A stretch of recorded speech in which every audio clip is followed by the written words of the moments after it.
남진 나오나? 네. 송대관, 태진아. 김정일이가 지시를 딱 줬습니다. 그래가지고 독일에 가지고 안면 수술했더라고. 그 배우만 오면은 정말 감동이 돼가지고 눈물도 흘리고 막 해가지고 연출가도 함부로 못합니다. 오, 진짜요? 북한의 영원한 라이벌 두만강과 압록강. 발목할 때는 압록강이 괜찮다고 보거든요. 발목에 물 오는 때도 있어요. 요울목 같은 데는 발목에도 물이 와요. 두만강 같은 경우는 발목이 아니라 물이 없어질 때도 있어요. 저 김일성이도 7살 때부터 압록강으로 도망했어요. 평안도나 항해도 쪽에서 다 무산으로 와가지고 탈북을 하더라고요.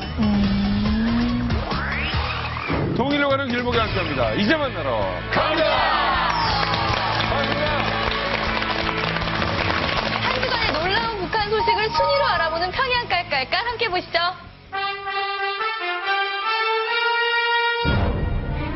평양 깔깔깔. 5, 4, 3, 2, 1. 리만갑 시청자 동지들 안녕하십니까? 리만갑이 아니면 그 어디서도 볼 수 없는 북조선 뉴스 평양 깔깔깔 1급 방송원 이효나입니다. 오늘은 제가 한 주간 북조선 인민들에게 화제가 된 소식들을 발빠르게 전해드리겠습니다. 한 주간 북조선 인민들에게 화제가 되었던 사건 3위. 많은 사람들에게 세계 최고의 명약으로 손꼽히는 이것. 바로 북조선 개성고려 인삼인데요. 북조선은 최근 야심차게 다큐멘터리를 만들어 인삼의 효능을 인민들에게 강조하고 있다고 합니다. 먼저 북조선의 당수식품인 개성인삼 홍보 영상 보시겠습니다. 개성 늙은이들이 이렇게 건강하고 저거 된 거는 개성 인삼독이라는 거예요. 팔씨름을 한 번씩 다 해보겠습니다.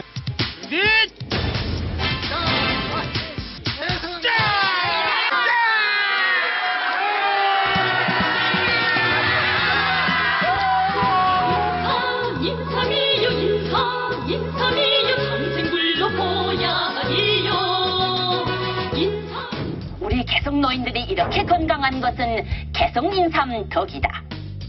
하지만 장수식품으로 홍보해도 정작 인민들은 개성 인삼을 쳐다도 볼 수 없다고 합니다.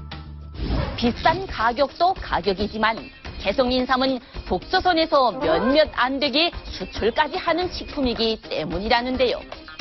이런 상황으로 개성 인삼은 배는 족족 중국이나 유럽으로 나가기 바빠 현실은 인민들의 건강보단 뇌아버리를 위한 것이란 시선이 가득하다고 합니다.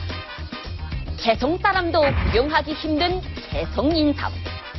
화려한 홍보 영상을 만들면 뭘 합니까? 북조선 인민들은 인삼 뿌리 대신 옥수수 뿌리를 씹으며 입맛만 다신다고 하는데 이건 대체 누구를 위한 인삼인지 한숨만 나옵니다. 다음은 한 주간 북조선 인민들에게 화제가 되었던 사건 2위. 비상상황 발생, 비상상황 발생. 최근 북조선에 진드기장이 생겨 보안원들의 머리를 아프게 하고 있다. 그 진드기장을 당장 정리하라. 북조선에 생긴 진드기장의 정체가 뭐냐고요? 그 정체는 바로 골목장사꾼인데요. 남조선으로 말하자면 거리가게라고 보면 됩니다. 북조선 인민들은 장마당에서 장사를 하려면 돈을 내야 하지만 돈이 없는 인민들은 어떻게든 생계 유지를 하기 위해 마을이나 장마당, 길목에서 장사를 한다는데요. 보안원의 엄격한 단속과 통제에도 진드기처럼 끈질기게 장사를 하는 탓에 진드기장이라는 새로운 말이 생겼다고 합니다. 과거에는 보안원이 단속을 하면 장사를 하다가 자리를 옮겼지만 이제는 인민들도 배급을 안 해주는 북조선 당국에 화가 났는지 배급 안 주면 이런 고생 하겠냐? 라며 당당하게 대응을 한다고 합니다. 상황이 이러해지자 보안원들도 단속 대신 소에게 뇌물이나 물품을 받고 눈 감아줘 진드기장이 더 활발하게 활동한다고 합니다. 북조선 당국은 진드기장이라고 부르면서 살아보려는 주민들을 떼어낼 생각하지 말고 주민들이 제대로 살아갈 수 있도록 살방도를 만들어주시라요. 다음은 한 주간 북조선 인민들에게 화제가 되었던 사건 영예의 1위. 북조선 무역 일꾼들은 남조선 사람들을 만나면 회피하지 말고 요연하게 대응하라. 북조선 당국이 중국에 나가 있는 무역 일꾼들에게 남조선 상인과의 거래를 적극적으로 하라는 뜻밖의 지시를 내려 화제가 되고 있습니다. 그동안 외화벌이 일꾼들 일부는 암암리의 남조선 사람들과 거래를 하기도 했는데요.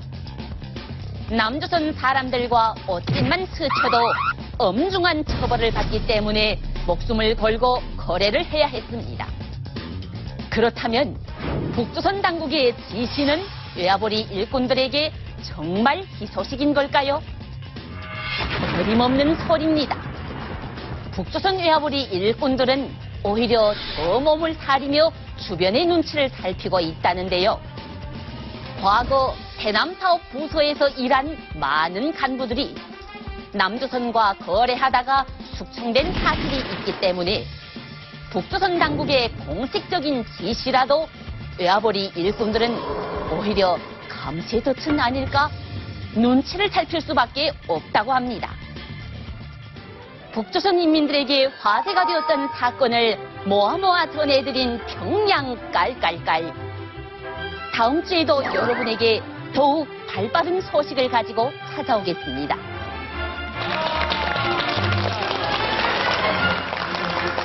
언제 봐도 놀라운 평양 깔깔깔로 이만간 문을 활짝 열었습니다. 그런데요, 오늘 정말 대단하신 분이 나오셨어요. 예, 김영철 씨 소개해 주세요. 네, 이분은요, 선수 시절 44경기 무패 행진을 기록하던 선동열 선수와의 맞대결에서 역전 안타를 날려서 팀의 승리를 이끌었던 분인데요. 지금은 야구 해설가로 변신해서 야구 해설하실 때 말만 하시면 홈런을 빵빵 날리시는 분이십니다. 우리 이병훈 야구 해설위원 모셨습니다. 우리나라의 뭐 편파 방송이니 뭐니 뭐 이런 라디오 뭐 해설 이런 게 많이 있지만 그 시초시죠. 정확하게 소개해 주세요. 편파해본 적은 없고요. 야구 해설의 어떤 개념을 좀 바꿨다. 그렇죠. 이거 라디오 방송에서 제가 한 2년간 그렇게 했어요. 자, 김동현 캐스터는 지금 잠깐 졸도해 있고요. 저는 초인적인 정신력을 발휘해서 지금 졸도 안 했고요. 자, 이번엔 제가 졸도할게요. 예전부터 야구를 좋아하셨던 40, 50대 이제 야구 팬들이 무슨 저 해설을 저딴 식으로 하냐 그래가지고요. 저는 이병훈 씨 그 LG 트윈스 4번 타자부터 그 시절부터 알아서 그 힘들었던 시절도 같이 함께 했고 해설가 또 같이 함께 하고 있고 특히 제가 그 공놀이야라는 연예인 야구팀을 이끌지 않습니까? 공놀이야. 우리 초대 감독님으로 모셨어요. 우리 연예인들 많이 가르쳐요. 연예인 야구팀 이름도 홍서범 씨 위주로 지으셨네요. 어쨌든 간에 이병헌 해설위원께서 여러 가지 뭐 사는 데 관련된 많은 이야기, 조언들 많이 주시거든요. 오늘 아주 열렬히 환영하며. 자, 지금 뭐 야구장에서 이 마음을 훔치는 분들이 있다면 뭐 치어리더라든가 아니면 뭐 훌륭한 선수라든가 여러 사람이 있을 텐데 오늘 이만갑에 또 여러분의 마음을 훔치기 위해서 나오신 분이 있습니다. 네, 오늘요, 진짜 고가에 뽑히신 분이 나왔습니다. 네, 무려 10살 때 선발이 돼서요, 관리가 되다가 특각에서 일할 수 있는 보장된 미래를 버리고 탈북한 탈북미녀 양소연 씨 나와주세요.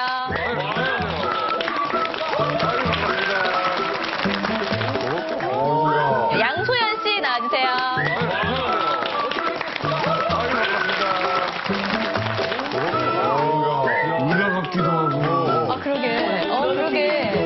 안녕하세요. 미인이 많기로 소문난 회령에서 억가에 선발되었던 양소연이라고 합니다. 네, 저는 억가에 뽑혀서 일을 하다가 이제 외로움을 이기지 못하고 탈북을 하게 되었는데요. 낯선 남원 땅에서는 더 이상 외롭지 않게 이만갑에서 좋은 인연 만들고 싶습니다. 잘 부탁드립니다. 장만호. 장만호. 옆모습은 진짜 똑같아요. 묘한 매력이 있으시네요. 네. 옷가에 어떻게 해서 뽑히시게 됐습니까? 10살 때 이민학교 이제 다니고 있었는데요. 어과 지도원이 학교마다 이제 다니면서 예쁜 애들 이제 사진 찍어가지고 성장 과정 이제 지켜보거든요. 그래서 제가 졸업하고 17살 때 이제 최종 어과 심사를 받았는데 그때 이제 30명이 계신 데서 이제 심사를 받았어요. 5명씩 들어가서. 심사를 30명이 해요? 네, 심사를 30명이 하시거든요. 그래서 이제 5명씩 들어가서 이게 치아 모양도 이제 보시고요. 그리고 이제 상처가 있는지도 확인을 하시고 하는데 저 어릴 때 강아지 물린 상처가 발에 있거든요. 네.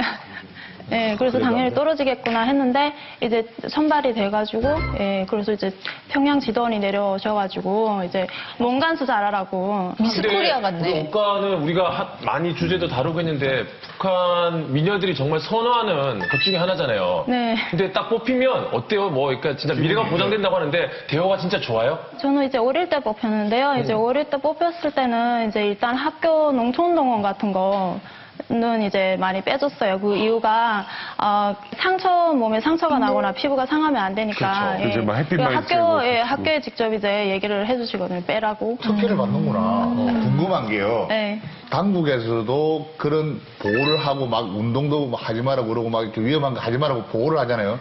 집에 부모님들은 옷가에 뽑혔는데 부모 뭐 일 같은 거 시키고 이런 것도 안 해요? 맞아. 저는 일은 못 해봤었어요. 네.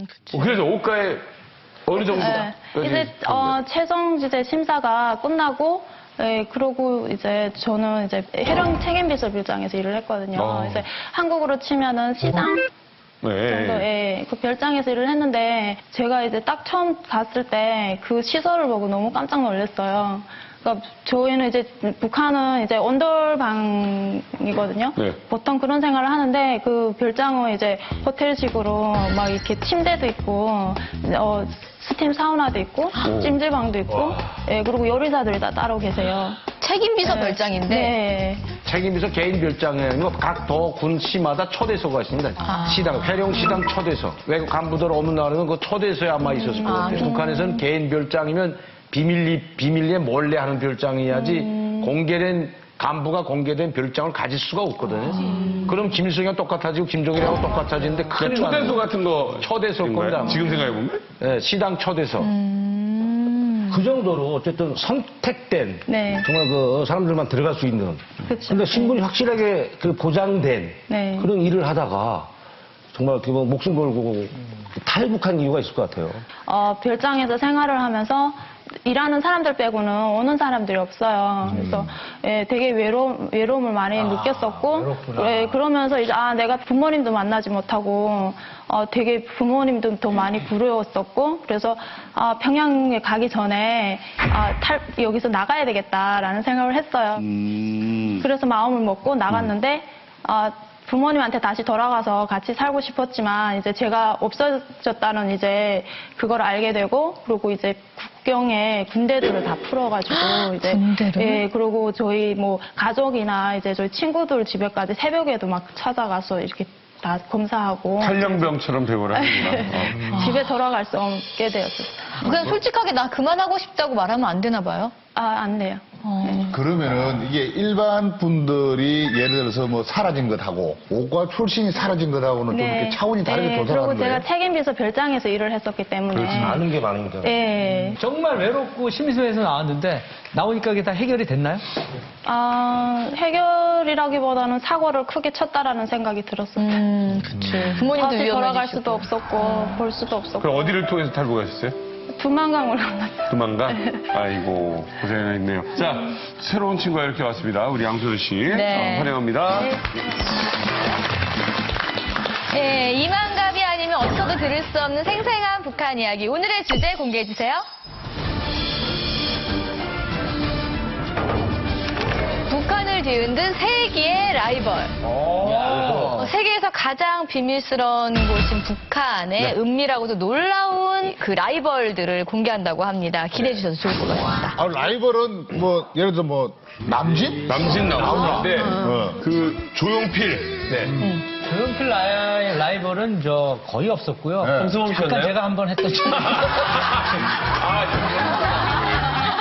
제가 살짝 봤어요. 그러니까 라이벌이라는 게 그러니까 결과를 놓고 라이벌이 아니라 그 당시에 예, 만약 이만기, 이준희, 이봉걸, 이준희 선수 이렇게 뭐 있잖아요. 남희석, 이비재, 남희석, 이비재. 그리고 잠깐 동안 또 그런 자, 오늘 세계 라이벌 오늘 한번 기대를 해보겠습니다. 예, 첫 번째 대결은요, 우리 북한에서 고양이와 쥐다 이렇게 불릴 만큼 정말 엄청난 라이벌이라고 합니다. 저희가 영상으로 준비했습니다. 함께 보시죠. 북한을 뒤흔든 세계의 라이벌. 북한 최고의 라이벌 도시 평양과 함흥. 두 도시는 평양냉면과 함흥냉면을 시작으로 평양 무게도 전차와 함흥 무게도 전차, 평양 대극장과 함흥 대극장까지 음식은 물론 지역 시설들마저 경쟁적으로 만들며 팽팽한 자존심 싸움을 벌이고 있는데 70여 년간 계속되었다는 두 도시의 악연. 그것은 평양 출신의 김일성으로부터 시작됐다. 해방 후 북한 정권이 세워지던 시기 해외에서 활동했던 해외파 김일성은 북한 국내에서 항일 투쟁 활동을 해왔던 국내파 함흥 세력을 차별했고 정치적 갈등에서 시작된 두 도시의 치열한 세력 싸움이 결국 지역 감정으로 발전되어 70여 년 넘게 계속되고 있는 것. 북한을 뒤흔든 세계의 라이벌. 북한 최고의 앙소 평양과 함흥. 과연 그 승자는? 와, 저는 함흥이 저렇게 도시인지 몰랐어요. 시골인 줄 알았어요. 전 평양만 발전된 도시라고 나도. 생각했어요. 그러니까 이제 평양 다음에 제일 큰 도시가 함흥이고 사람 제일 많은 데도 함흥입니다, 원래. 그러니까 라이벌 돼서도 그렇지만 김일성이 45년도 10월 달에 북한에 돌아왔을 때는 개선했을 때는 조선공산당이라는 게 없어가지고 중국 공산당 소속이었습니다, 여기가 다. 그러니까 오기섭이라는 사람은 함경도 공산당 도당위원장을 했고 김일성이는 평안남 도당위원장이었고 같은 계열인데 오기섭이가 김일성이 상당히 깔보였어. 이 상대를 안 해줍니다. 자기는 왜냐면 너는 중국이나 러시아에 가 있을 때 소련에 가 있을 때 나는 국내에서 항일투쟁에 내가 오기섭이 나다 하고 상당히 자기를 내줘. 국내파로서 상당히 내세워주고 김일성이 인정 안 해주고 평안남도 공산당을 인정 안 해줍니다. 아예 무시해버리고요. 김일성이가 함경도 가족주의, 지방주의를 뿌리 뽑지 못하면 나라가 망한다 그랬습니다. 이거 뭐 지역 감정 만드는 얘기 아니에요, 그렇게 되면? 그렇죠. 예, 그건 교시죠. 그러니까 이제 북한에서는 모든 간부 사업을 할 때에 군관을 10명을 뽑는다 하면 그 중에 3명 이상을 함경 사람 끼지 않게 돼 있습니다. 옛날부터 그런 뿌리가 있는 겁니다, 원래. 조선의 태조왕 이성계가 함흥 사람 아닙니까, 이게. 그러니까 함경도 사람들은 뭔가 자기들끼리 모여가지고 역모를 한다. 그러니까 어느 기업소나 단기간에 함경 사람이 하나 들어가면 거기가 다 함경도 사람 낸다고. 그러니까 북한에서는 그런 걸 철저히 경계를 하는 거죠. 야, 저 지역 감정을 지도자가 그냥 당적으로 그걸 북한은 지시하는 함경도 겁니다. 사람을 많이 간부로 손발하지 말라는 지시가 내렸다고. 그런데 되게 그것 치곤 되게 발전을 했네요. 함경도가. 그러니까 그냥 막 내버려 둔 게 아니라 그래도 그 지역이 되게 그래도 발전하게 허락은 했나 봐요. 뭐 짓고 이런 거. 그거는 원래 함흥 지역이 우리 대한민국 지도를 보면 남쪽에 더운 물과 북쪽에 찬물이 나와서 모이는 그 지역이 돼가지고 원래 옛날부터 수산업이 발전하고 어족장도 많고 일정 때는 그게 공업 지역으로 많이 발전돼 있기 때문에 큰 공업단지가 형성돼 있었던 거죠. 그 김일성 주석이 살아있을 때도 함흥을 쪽에 많이 현지들 갔는데 공업도시거든요, 함흥은. 주체 공업을 자랑하는 게 6,000톤 프레스거든요. 근데 지금은 10,000톤 프레스까지 만드는 게 그게 함흥에 있는 용성기계공장이라고 아주 유명합니다. 훈남 비난론 공장. 그러니까 북한에서 자랑하는 기계공업이나 이제 그 섬유공업이든 그걸 다 함흥에 있어요, 실제로. 좀 더 보태고 싶은 게 함흥 가면 우리 국가과학원의 분원이 또 함흥에 자리 잡거든요. 그러니까 화학공업기지라고 보시면 돼요. 그러니까 현재 북한이 가장 나쁜 짓을 하는 게 마약을 제조하지 않습니까? 그것도 함흥에서 나와요. 네. 그리고 이게 좀 약간 속설 같은데 이게 옛날 역사를 따질 때 우리 그 신라 시기에 함경도가 유배지였거든요. 반역을 저질렀거나 뭔가 있었던 사람은 다 함경도로 간 사람이에요. 그 사람들 후세가 바로 함경도 사람들이다. 이런 속설도 있습니다.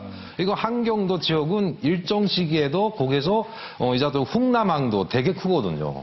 그러니까 거기에 노동자들이 많은 투쟁을 했었습니다. 흥남부두가 예, 그 함흥에 있습니다, 거기.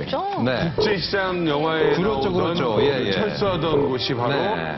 그리고 6.25 전쟁 때도 보면 흥남항, 그 6.25 전도 보면 흥남항에서 대구 남한으로 왔지 않습니까? 그 사람들은 어떻게 보면 피난이라고 보기라도 원래 자기 지역으로 돌아온 것 같은 그런 속설도 있다는 거죠, 한마디로.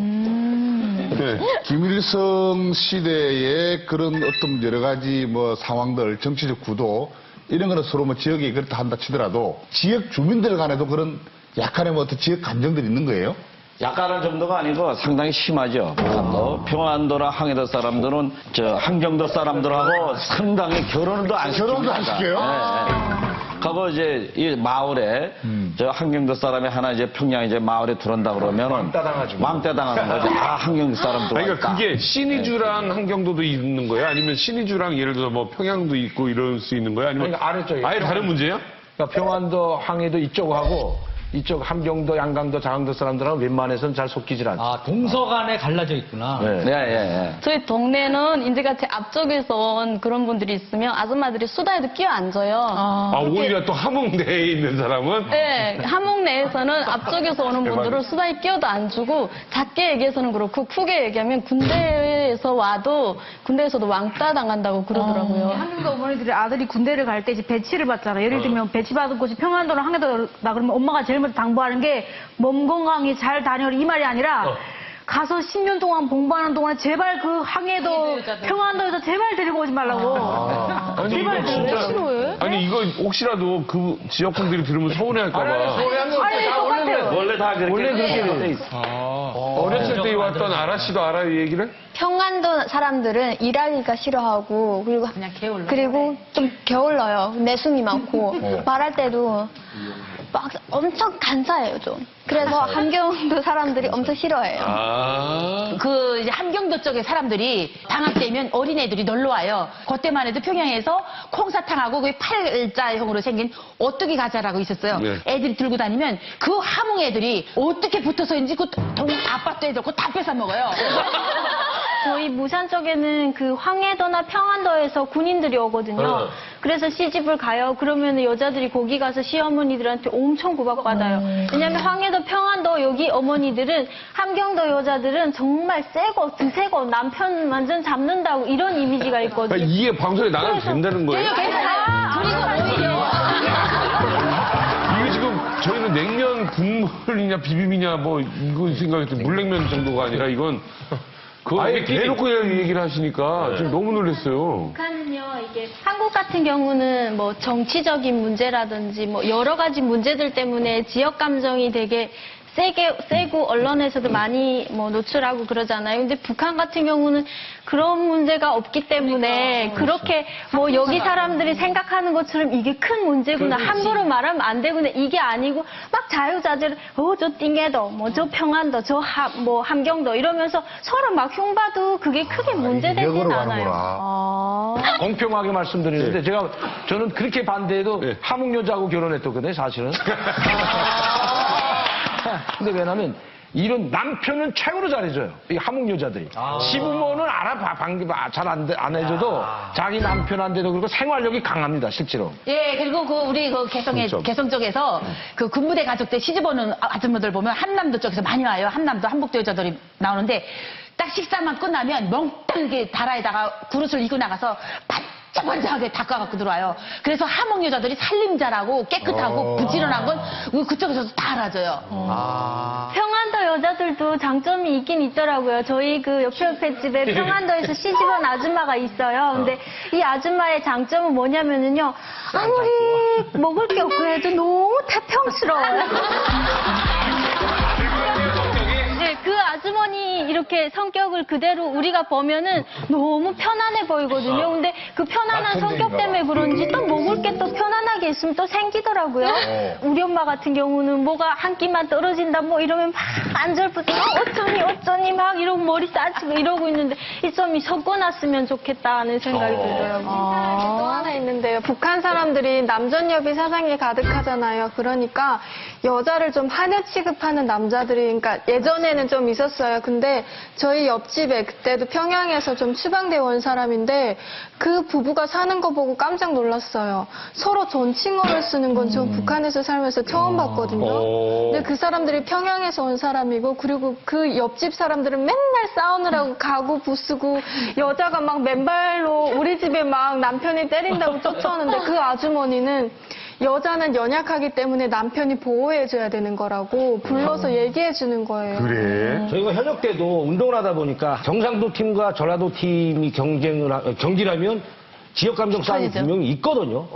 응원도 굉장히 막 정말 세게 하고 그 뭐랄까요 몸싸움까지 많이 일어날 정도인데 그러면 북한에서도 스포츠가 엄연히 있으니까 함경도 평안도 막 붙으면 뭐 재밌겠다. 굉장하죠. 그거 있겠다. 그러니까 함경도 체육단, 더 체육단이 있잖아요. 평양시 체육단이. 그렇지. 그럼 그 리그전이거든. 더 대항전. 이게 다 프로축구도 아니라 똑같은 겁니다, 이게.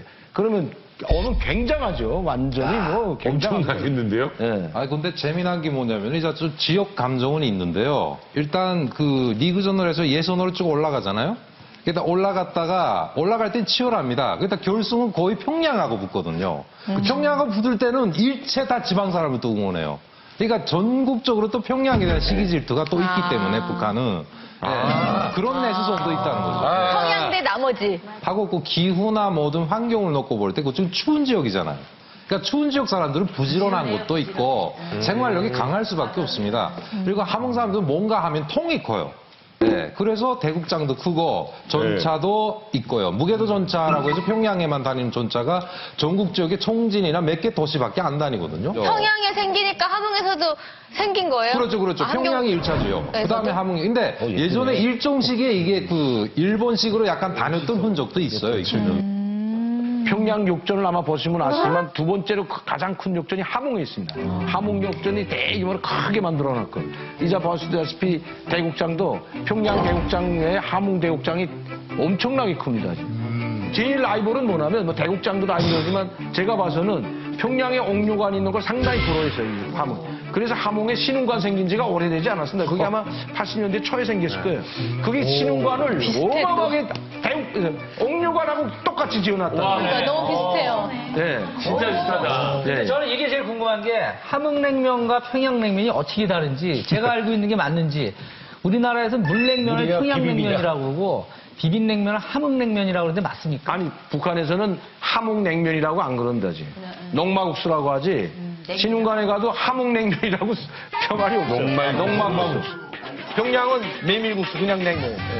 연의 차이가 있다는 거죠. 그 국물이 있어요. 냉면처럼 똑같이 물냉면도 있고 비빔냉면도 있고. 그러니까 메밀이냐, 메밀이냐 농마냐. 농마냐. 저 함흥에서 만드는 신흥관 제가 자주 갔지만 신흥관에서 만드는 냉면에는 100% 메밀 하나도 안 들어가요. 그렇죠. 다그 농마만 들어가요. 상당히 전문이죠. 근데 우리 실제로 남한에서 보면 함흥냉면파, 평양냉면파 좀 나뉠 정도거든요. 서로 좋아하는 게 달라요. 둘 다를 좋아하는 사람도 있겠지만 저는 이제 뭐 평양냉면 더 좋아하는데 북한에서 실제 어떤 게 더 인기가 있어요? 대체적으로 이제 평안도 사람들이나 황해도 이 앞지역 사람들은 이제 메밀로 한 그 평양냉면을 즐겨 먹고 함경도 지역에 가면 이제같이 소입질보다 더 질기니까 그것이 상당히 그걸 또 싫어하고 무시하는 경향이 있는 겁니다. 이렇게. 감자가 많으니까 함흥 쪽에 함경도는 감자가 잘 되잖아요. 그러니까 감자를 가지고 감자가 여기서 조그마지 않고 진짜 그 대용단볼에 있는 감자는 이만한 상당히 크고 그 이게 삶아도 가루가 막 푹푹 이러는 건 그러니까 농마가 많이 나오는 거죠. 아니 그 육수물 맛은 좀 다를 거 아니에요? 육수. 다르죠. 예, 육수물도 다릅니다. 함경도 쪽에는 냉면 육수도 대개 이제 명태나 생선 육수를 많이 쓰고요. 네, 농막 바닷가 쪽이니까. 이 평안도 지역에는 이제 그 사골, 뭐 소고기나 이런 걸로 이제 꽁 이런 걸 쓰는 거죠. 군대들끼리 서로 이제처럼 평양냉면이냐 함흥냉면이냐 막 이렇게 좀 그랬던 적이 있어요. 그래서 그 함흥냉면이 질기고 더 맛있다고 막 이렇게 홍보하는 그런 노래가 있었어요. 뭐냐면 아무도 모르는 촌사람 함흥에 갔다가 이 골목 저 골목 돌다가 냉면집 들렸네. 아무리 깨워도 안 잘라줘요. 얼카가 깨워도 안 나와요. 냉면이요. 아이 참 무서워. 이런 노래가 있어요. 그러니까 그 농마가 너무 즐겨서 먹어도 다 한 그릇 다 들어가도 안 들어가고 안 끓어진다는 얘기죠. 개모도 자를 수가 없다고 이렇게 나왔어요. 근데 되게 신기한 게 이 비슷한 리듬으로 우리나라도 냉면 노래가 있어요. 맞아, 있었어. 네. 그거 있잖아. 맛 좋은 냉면이 여기 있어. 값싸고 맛있는 냉면이요. 냉면 국물 더 주시오. 아이고 나맛 좋다. 뭐 네, 그런 노래가 있어요. 멜로디는 똑같아요. 네. 신기한 게 냉면이 함흥냉면은 농막에서 찔기면 가위 갖다 주면 되잖아요. 가위를 안 줍니다. 가위가 일체 없어요. 원래 전통이다. 나이 드신 분들 어떻게 해요? 못 먹잖아요. 그래서 그게 통째로 다 들어가기 때문에 이가 없으신 분들이 에이, 소화안 된다고. 아무리 그래도 냉면이 입에서 이빨과 이렇게 좀 이렇게 딸기겠지. 모든 음식에 가위 쓰는 문화가 전혀 없습니다. 남한에 와가지고 제일 깜짝 놀라고 그렇지. 냉면 할 때도 가위자로, 고기도 가위자로 해가지고. 김치도 가위자로. 아니, 그 고기 큰거 하려면 어떻게 먹어요? 우리 다 한입 넣으면은 일단 다 먹을 때까지 대화도 안 되는 거 아니에요? 야, 맛있게 좀 알아가지고 먹어야 되는 거야. 아니, 북한에서 함흥냉면 먹어보면 힘들어서 마지막에 못 먹을 정도입니다. 자, 오늘 지금 냉면 얘기다 보니까 냉면 드시고 싶으시죠? 이 정말. 밤에 10시 넘어서 냉면 얘기하는 거 아니라고 합니다. 왜냐면 하는 것도 별로 없어서 저희가 지금 준비했습니다. 세계 대결 준비했습니다. 예, 함흥냉면이냐 평양냉면이냐 저희가 준비했습니다. 드셔보시고 판단하시기 바랍니다.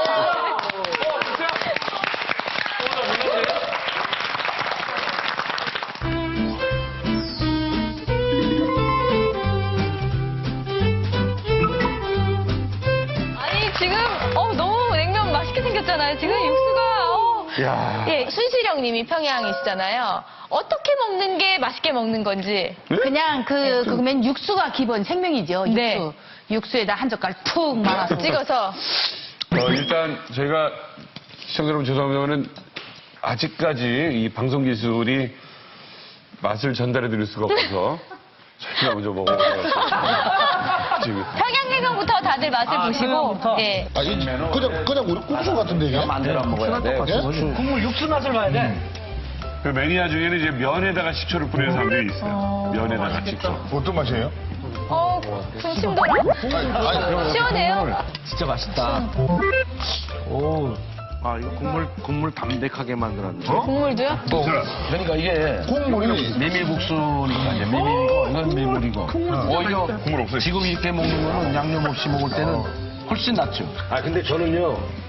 절묘한 타이밍에 출연했네요, 진짜. 네, 앞으로 나오죠. 아니 근데 조금만 남겨주세요. 이게 우리나라 냉면이 아니라 그냥 국수네, 국수. 저도 조금만. 저희도 조금. 이거 진짜 먹어봐요. 국수 면발이네. 메밀로 만든 국수다 생각하시고 평양냉면 메밀이 기본이고 메밀로 만든 아니, 되게 부드러워요. 네, 메밀로 만드는 거고. 부드럽고 되게 시원하고. 되게 구수해요. 우리가 남한 맛에 익숙해졌던 것 같아요. 완전히 다른데? 어때요? 그러네. 이번 주에 맛있다. 아마 좀 찾아갑시다. 한국을 한번 가봅시다. 한국 이제 농막 자, 함흥 가보십시오. 함흥을 대표하는 신흥간의 해냉면을 정말 가장 비슷하게 만들어 놓은 겁니다. 해냉면 맛있어. 해냉면 맛있지. 야, 이게 면 자체가 지금 이게 농마국수라는 거예요? 100% 농마로 만드는 농마가루로 만드는 것이 신흥관 냉면이고 그리고 해냉면은 우리는 여기서 보니까 뭐 가을인가 홍어 같은 걸 넣는데 북한은 100% 명태회를 넣어요. 가을이죠. 예, 그 명태회. 근데 아까는 평양냉면은 이 계란 반쪽이 없었는데 이 함흥냉면은 들어가 있는데 북한은 반쪽? 들어가 있네요. 계란 들어가요. 아, 원래 있어요? 거기도 반쪽이에요? 예, 예. 아니, 이게 떨어지지가 않네. 가위 줘봐요, 가위. 가식이 없어요? 없어요. 그냥. 좀 내려놓으시죠. 아니, 끊어지지가 않아. 끊어져, 안 끊어져. 어? 근데 여기 들어있는 회 진짜 맛있다. 이게 한 입에 다 들어가야 되는 거예요? 어? 맛있게 드립니다. 안 끊어집니다, 안 끊어져. 아, 냉면이다. 무리할 때 마을에 길들이면 함흥냉면이네. 그렇죠. 예, 여기는 함흥냉면이 많이. 남한의 함흥냉면하고 북한 함흥냉면은 질적으로 좀 다른 겁니다. 남한의 지금 함흥냉면은 옥수수 전분을 많이 하거든요. 네. 북한의 함흥냉면은 감자 전분을 한다는데 차이가 있는 겁니다. 우리한테 딱 입에 맞는 좀 매콤, 달콤, 새콤한 게 다 들어가 있어요. 근데 저기 강민도 교수님 이게 신흥관에 있는 함흥냉면 맞죠? 이게 지금 북한하고 비슷해요 스타일이? 한 가지만 분명히 알 건 뭐냐면 재료를 뭘 썼는가 했다는 거예요. 메밀을 썼나요? 아니면 녹마를 썼나요? 녹마로 전분을 쏜 건 100% 전분 쏜 거는 함흥냉면이고 뭐 비볐던 뭐 물국수는 이 저 평양냉면은 메밀하고 밀가루하고 섞어. 자, 이제 함흥냉면과 평양냉면 논란은 강명도 교수가 정리해 준 걸로 알겠습니다. 네. 자, 지금까지 평양냉면과 함흥냉면 대결했습니다.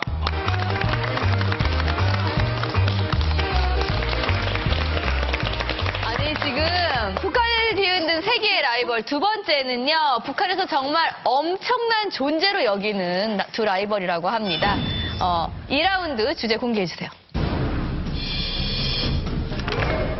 김일성 대 김일성. 하나는 빨강색, 하나는 파란색이니까 김일성 대 김일성 이렇게. 대단한데. 아니 김일성이 두 가지 모습이 있는 거 아니에요? 선동체제의 김일성, 착한 김일성. 그러니까 대중들 앞에 김일성은 부드럽고 어버이롭고 이런 모습인데 쏙 내면서 뒤로 딱 돌아서면 완전 포악하고 막 이런 거 아니에요? 아니면 다른 동명이인 김일성이 있는 거 아니에요? 자, 궁금하시죠? 없이 절대 김일성 대 김일성 과연 어떤 대결일지 저희가 영상으로 준비했습니다. 북한을 뒤흔든 세계의 라이벌 김일성 대 김일성. 북한 최고의 라이벌로 불린다는 두 김일성의 정체는 김일성 역할 배우 강덕과 리영일. 1973년부터 김일성 우상화 영화 사업에 심혈을 기울인 북한. 우상화 영화를 만들 때 가장 중요하게 생각한 점은 누가 김일성 역할을 맡느냐는 것. 김일성이 등장한 최초의 영화 조선의 별에서 청년 김일성을 연기한 강덕은 만주 항일 무장투쟁을 진두지휘하는 김일성을 패기 넘치게 표현해 젊은 여성들의 마음까지 확 사로잡았고, 그 총을 손에 잡고 조국 광복을 위해 싸우는 당신들이 조선의 애국자들일진데 그 총으로 동포들의 아들들과 동생들을 쏴 죽일 수 있겠는가? 그에 대항하는 또 한 명의 김일성. 중년 김일성을 연기한 리영일은 대표작 영원한 전후에서 김일성의 연설 모습을 카리스마 있게 연기해 북한 주민들에게 과거 김일성을 추억하게 만들었다. 우리 조선민족은 일본 제국주의 식민지 통치 기반에서 해방됐으나 민족적 독립을 달성하려는 우리 민족의 숙망은 아직 이루어지지 못하였습니다. 북한을 뒤흔든 세계의 라이벌 청년 김일성 강덕과 중년 김일성 리영일. 북한 최고의 김일성 배우는 과연 누구인가? 아니, 인물은 멀쩡하네. 배우 얼굴은 참 잘생겼어요. 저게 근데 김일성 젊었을 때 저렇게 생겼었나 진짜? 잘생겼다보다 그냥 뭐라고 닮았다는 인정. 저는 사실 김일성 늙었을 때 얼굴을 봤는데 젊었을 때 얼굴 잘 몰라서. 지금 보면 여기 김일성 얼굴이 있죠? 이런 최고인민위원회 대의원. 저 사람 아까 그 배우 닮았는데? 인물은 좋죠. 저 궁금한 게요. 그 배우를 뽑는 데 상당히 중요하잖아요. 북한에서 김일성이를 닮은 사람을 만약에 뽑는다고 하면은 그냥 영화 감독이 뭐 흥행을 위해서 이렇게 그냥 뽑진 않을 것 같아요. 그래, 예, 맞습니다. 예. 네. 다 이제 선발해가지고 김종일한테 올라가서 합격되면 그때 그 사람을 김일성처럼 청년 김일성 또 중년 김일성으로 만들어줘. 그러니까 만든다는 게 우리 지금 그 김정은이 보면 뭐 수술했다는 말이 많이 나오지 않습니까? 김일성이 닮게 하기 위해서 성령 수술했다고 하는데 강덕이라는 저 청년 김일성은 영화연극대학에서 선발해가지고 5명을 선발해가지고 저 친구가 선발돼가지고 김정일한테 승인을 받은 사람입니다. 그래가지고 독일에 가지고 안면 수술한 사람입니다. 그러니까 완전히 다 수술을 안 했지만 비슷한 사람 체격과 이제 키와 이거 비슷한 사람을 가져다가 이 수술을 하죠. 이거 수술 안 하면 저렇게 되질 않습니다. 뭐 눈이라든가 성형수술 김일성과 모습을 담게끔 했던 거죠. 근데 이 강덕이라는 사람이 청년 김일성 때 사진들 있는 거 있는데 도록판에 혁명활동 연기실에 가면 우리 친구들 다 봤겠지만 비슷하게 생겼습니다. 많이 닮았어요. 수술을 했으니까. 예.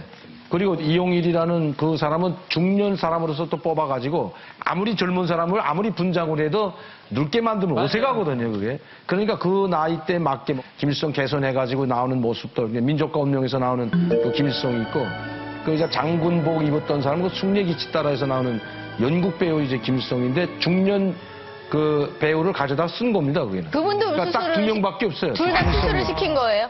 예, 그렇죠. 이용일이가 아마 수술을 더 많이 했다는 걸로 제가 알고 있는데 그치. 이 사람들은 조선예술영화 촬영소나 무슨 다른 영화 촬영소에 소속돼 있지 않고 백두산 창작단이라는 것이 있는데 거기에 소속돼 있는 사람들입니다. 그러니까 얼굴만 똑같다고 뽑아서 연기가 안 되면 안 되니까 기본적으로 연기가 되는 사람을 뽑아서 얼굴을 비슷하게 만드는구나. 그렇죠. 김일성 관련된 영화가 꽤 많을 것 같은데 그럼 저 두 배우만 그 역을 맡아서 아니 많지 않고 예전에는 김일성과 관련된 영화 많은데 음성만 최고사령부 하면 기틀집 최고사령부 기틀집 나오고 음성만 나왔거든요. 이게 조선의 별 나오면서 저 청년 김일성이 나온 겁니다. 조선의 별 다부작이거든요, 이 영화가. 그래서 그때 이제 처음으로 김일성 대역을 하는 사람을 뽑아서 분장을 해가지고 성형수술 해가지고 김일성 청년 김일성을 만든 거죠. 그 총영치고 영화문학 창작실에 잠깐 있을 때 그 얘기를 들어보니까 저 세 개의 요소를 맞춰야 됩니다. 얼굴을 맞춰야 되고 다음 하나는 음성을 맞춰야 되고 하나는 액션을 이렇게 해서 이제 세 파트가 훈련하느라고 엄청 고생을 한다는 겁니다, 이게. 저는 음성은 다른 사람이 하지 않았을까? 네, 음성은 다른 사람이 하는데 저 사람들이 이 김일성처럼 이제 그 흉내 내는 거 이런 거 연기가 잘 안 돼가지고 상당히 애를 먹고 특히 강덕인가 저 강일인가 그 사람이 특히 액션을 잘 못해가지고 그렇게 애를 먹었다고. 근데 그렇게 고생한 만큼 보상이 특별한가요? 뭐 집도 주고 뭐 이렇게 뭐 뭔가 자유롭진 못해도 대우는 최고 대우 해줍니다. 원래 김일성 분장을 한 김일성처럼 똑같이 대우는 그렇게 안 해주면 함부로 하지도 못하고 그리고 우리 위상경립에서 공급소가 다 집에까지 공급까지 카드로 다 배달해주고. 촬영장 때 보면 철저하게 이게 그 스크린상에서 이게 지도자나 이게 수령을 묘사를 해야 되기 때문에 배우들한테도 사전에 이게 공지가 가요. 그러니까 그 먼저 다 촬영을 기다리고 있는 거죠, 다. 다른 사람들이? 스탠바이 해가지고 기다리고 있다가 그 양반이 와서 벤츠를 타고 온대요. 호의까지 해서. 그 오면은 딱 그 수령님이라고 똑같이 존칭을 불러야 되고 할만하겠다. 감독까지도 예, 이렇게까지 해서 형상을 하는 거죠. 저희 삼촌이 이거 촬영장을 직접 우연하게 기회가 있어서 봤는데 그 일반 배우들은 감독이 연기를 잘 못하면 막 이렇게 반말을 쓰면서 막 욕도 하면서 그렇지. 이것도 못하네 막 윽박지른데 근데 이제 김일성 연기를 하는 사람들은 딱 존칭을 쓰면서 김일성 동지 이렇게 이 액션을 하실 때는 이 액션을 할 때 이렇게 하시는 거면서 존댓말을 쓰고 최대한 이게 의상도 못 쓰고 막 장군님 못 쓰니까 감독이 쩔쩔 오히려 매다 보니까 너무 스트레스를 받는데요. 그렇겠다. 이게 한 씬을 찍는데 굉장한 시간이 걸린다고 그러더라고요. 그러니까 저거 대체적으로 엄길선이라는 북한의 최고급 그 영화 연출가가 했는데 생각을 너무 못해가지고 영화 찍다가 영화 중에 진짜 김일성 대하듯이 하는데 액션은 안 나고 해가지고 막 혼자 저 화장실 가가지고 쿵쿵쿵쿵 소리가 나서 뭐 주먹으로 막 이렇게 얼마나 부담스럽겠어. 거기다가 그랬다 이 그러더라고요. 김일성 배우 같은 배우가 아니 살다 보니까 사람이 스트레스 받고 그래서 습관이라도 이상한 거 생겨봐. 만약에 내가 아니 근데 닮았기는 해도 진짜 김일성은 아니잖아요. 근데 김일성 역할 배우에게 이렇게 잘해주는 이유가 뭐예요? 그러니까 김정일이가 지시를 딱 줬습니다. 일단 분장이 완성됐을 때에는 수령님이다 하고 했기 때문에 어마어마한 그 이제 대우와 뭐 이런 거가 따르는 거예요. 궁금한 게 그러면은 강덕하고 이영일 씨 두 사람이 만약에 이제 영화가 끝이 났잖아요. 네. 끝이 나고 난 뒤에 그 사람들의 대우 이런 건 어떻게 되는 거예요? 저 사람들은 뽑아서 일반 사람들하고 접촉할 수가 없습니다. 그러니까 저 사람하고 접촉했던 여자가 그 달미아 봄달이라는 그 영화가 있어요. 춘향전에 나왔던 그 김명숙이가 이작 이강덕이하고 연애했다는 죄로 해가지고 함흥에 혁명화 내려갔잖아요. 왜? 연애도 못해요? 연애했다는 걸로 해가지고 남자를 자를 수 없으니까 여자가 3년 동안 그것 때문에 3년 동안 함흥에 있는 사포제약공장 보일러실에 가가지고 3년 동안 보일러가 물이 있었습니다. 그러면 결혼도 못해요? 아니, 결혼은 하는데 자기 마음대로 못 하는 거죠. 위에서 시켜줘야지. 절대 마음대로 못 합니다. 왜냐면 배우의 입장에서는 불리한 거네요. 저것만 해야지 다른 역할을 또 못 하는 거 아니에요? 그럼? 일체 자유가 박탈당하죠. 저건 아니 김일성 요구한 사람이 아무 데나 나가서 다닐 수도 없는 겁니다. 야 여기 계신 분들이 볼 때 여기 있는 분들 중에 김일성 대역을 한다, 분장하고 이렇게 해서 좀 고치고 하면. 이만기가 있어요. 이만기가 있어요. 아, 진짜? 네. 왜요? 많이 닮았어요? 아, 조금 유해 보이긴 하지만은 덩치랑 그 웅장한 그런 면이랑 목소리 약간 허스키한 약간 느낌이 나는 목소리랑 예. 저는 자유롭게 살고 싶습니다. 예. 오히려 이병헌 우리 해설위원님은 어떠세요? 나는 이병헌 위원님이 더 김일성. 맞아, 더 닮은 것 같아. 네? 얘 진짜 기분이 더 나빠. 야구 선수분은 일단 바지부터가요. 이거 얼마나 따뜻한데, 왜요? 네, 저는 아까부터 자꾸 내복 입고 오시더라고요. 김일성은 좀 인자하고 자유로운 이미지를 많이 부각시켜야 인민이 어버이잖아, 어버이. 아, 이병헌 해설위원이 얼마나 인자하신데요? 아니, 이만기 쌤이 되게 좀 부드러운 인상이고.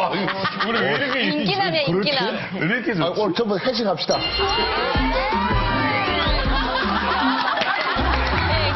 김일성 배우가 두 명이잖아요. 한 명은 젊은 김일성 강덕, 두 번째는 나이 든 김일성 리영일. 어떤 사람이 더 인기가 많았나요? 강덕이다. 오, 리영일이다. 젊은 배우가 그래도 인기가 많네. 진짜 왜, 혜교 씨는? 아니, 저희 동네는 리용일이 인기가 되게 많았었거든요. 이게 풍채나 뭐 보면은 우리가 아주 어렸을 때 김일성을 본 적이 없어가지고 그러니까 중간쯤 그 김일성을 봤었잖아요. 그래가지고 인기가 좀 있었어요. 저희 동네는. 이 젊었을 때 그 김일성은 이제같이 막 선동하는 연설하는 이런 게 되게 많아요. 막 불러일으키고 청년들을. 근데 그 늙었을 때 김일성은 되게 막 고생을 하는 그런 역을 해요. 막 눈 올 때 막 앓고 막 이렇게. 그래서 인민들이 그 감동받는 거는 늙었을 때 김일성. 막 보면서 막 눈물 흘리고 막 수령님 막 이러면서 울고 막 그러는 게 많아요. 저희 고향에 김정일이 그 눈이 많이 오는 지방이니까 저 김일성의 영화 항일무장투쟁 때 그거 그린 영화를 많이 찍으러 와요. 겨울에. 그게 오는데 인기 있는 배우들도 많았는데 그중 제일 사람들 관심이 이제 그 강덕이라는 그 김일성의 역을 하는 사람하고 김정숙 어머님 역을 하는 여배우인데 다른 때는 김정숙 어머님이 항상 작은 여자가 오고 비슷하지만 작은 여자를 왔는데 이번에는 진짜 젊고 키가 쭉 빠진 여자가 온 거예요. 근데 스캔들이 나기 시작한 거예요. 그 강덕이라는 사람하고. 아이고야. 이 여자가 그 배우만 오면은 다른 사람들 오면은 다 막 우울증처럼 얘기를 안 하는데 일단 강덕이라는 배우만 오면은 막 웃음말 띄고 막 그래가지고 스캔들이 엄청 났었어요. 저희 지방까지. 어떻게 생각하세요? 진짜 라이벌 맞아요? 아니, 그러니까 진짜 그건 대기 라이벌이라 할 정도로 둘은 진짜 라이벌이었습니다. 왜냐하면 누가 연기를 더 잘하는가에 따라서 김일성이 위신과 권위가 달려있기 때문에 연기를 잘못하게 되면 김일성이 권위와 위신이 떨어지잖아요. 맞아. 그렇기 때문에 이게 간단히 말하면 누가 더 김일성 흉내를 잘 내는 거 아닙니까, 이게. 욕이 아니라. 시대는 다를 거 아니에요? 시대는 아무리 달라도. 그럼 김일성이 젊었을 때 이가 강덕이가 더 잘하면 김정일이가 항상 보고 있기 때문에 평가를 받거든. 이 친구가 진짜 수령님 욕 그대로 하고 있다. 이용일이 논제 못하네 이렇게 이런 식으로 대비가 되기 때문에 둘이는 일반 사람의 욕이 아니고 바로 김일성이라는 신과 같은 존재의 역할이기 때문에 상당히 둘이 라이벌이었죠. 누가 더 잘하고 누가 더 하는가에 따라서 평가를 받기 때문에. 연기를 할 적에도 보니까 진짜 죽자 살자 했겠다. 강민도 교수님, 왜 김정일 닮은 배우는 없나요? 김정일이 닮은 배우는 아마 찾지 못할 수도 있고 그리고 찾을 필요가 저는 없었다고 봐요. 왜냐하면 자기 영화를 만든다고 김일성이가 살아있는데 자기 영화를 만들면 태양이 두 개가 뭐 존재하지 않듯이 그리고 또 김일성이는 스토리가 있습니다. 영화로 만들 수 있는 스토리가. 빨치산, 6.25 전쟁, 그다음에 6.25 전쟁 끝나고 나서 전후복구 건설이라는 이런 스토리가 있는데 김정일이는 스토리가 별로 없어요. 그 다음에 이제 만약에 김일성이가 죽은 다음에 94년대 영화를 자기를 내세우는 영화를 촬영하자면 누군가를 그걸 해야 되는데 자기가 자기를 만들자고는 할 수 없는 거거든요. 닮은 사람은 없는 거죠. 그렇죠. 북한에서 없는 거죠. 불편한 사람이 어디까지? 자, 지금 보니까 뭐 김일성 닮은 뭐 라이벌 배우가 있는데 김정일 닮은 사람은 없다라고 얘기들 하고 있습니다. 그래서 저희가 진짜 없냐? 아니다 있다. 그래서 찾아봤습니다. 자, 김정일 국방위원장 나와주십시오. 어머.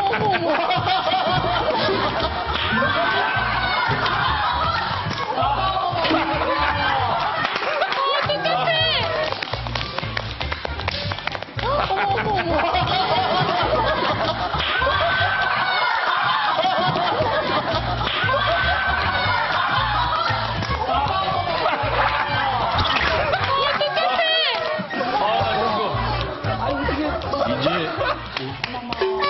만나러 갑니다. 지금 만나러 왔으네. 나 약간 좀 무서워. 어머, 김정일이야, 진짜.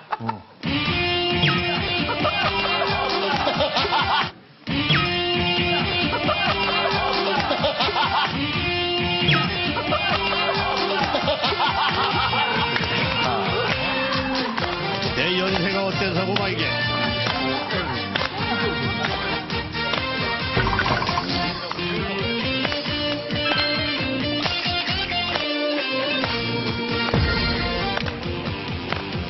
야야야 내 나이가 어때서 사랑의 나이가 있나요. 어느 날 우연히 거울 속에 비춰진 내 모습을 바라보면서 세월아 비켜라 세월아 비켜라 내 나이가 어때서 사랑하기 딱 좋은 나이인데.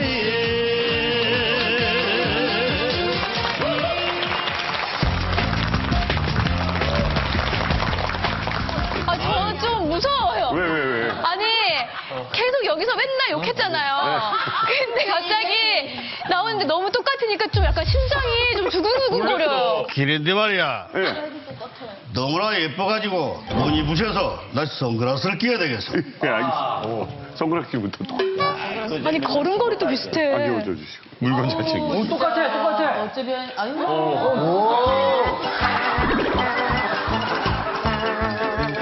성함이 어떻게 되십니까, 죄송합니다. 김영식입니다. 혹시 김일성의 배다른 아들 아니에요? 진짜 놀랐어요? 그렇다고는 그래요. 이게 서름이 딱 돋는 거였어요. 어? 여기 맨날 찌릿찌릿해요, 막. 찌릿찌릿했어? 네. 그나저나 우리 강명도 선생님은 실제로 보셨잖아요, 그죠? 아니 똑같고 키가 똑같아요. 깜짝 놀랐어요. 배도 그렇고 체격도 그렇고 진짜 똑같습니다. 그렇지 않아도 저 동물에 어디가 있나 이렇게 찾아보니까 저기가 잡아가십시오. 그러니까 선생님 원래 하시던 직업이 뭐세요? 제 직업은 여러분들 인감도장을 전문으로 파고 인감도장 네, 상패 명함 인쇄업을 하고 있습니다. 이 분장으로 인감장 파주시면 진짜 인기 많겠어요.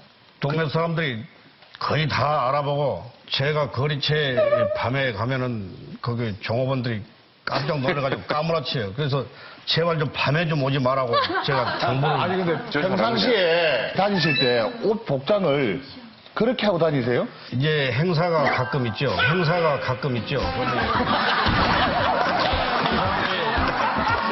이러고 가면은 이제 각 정치인들이 이 무명 가수들보다 내 옆에 와서 사진 찍고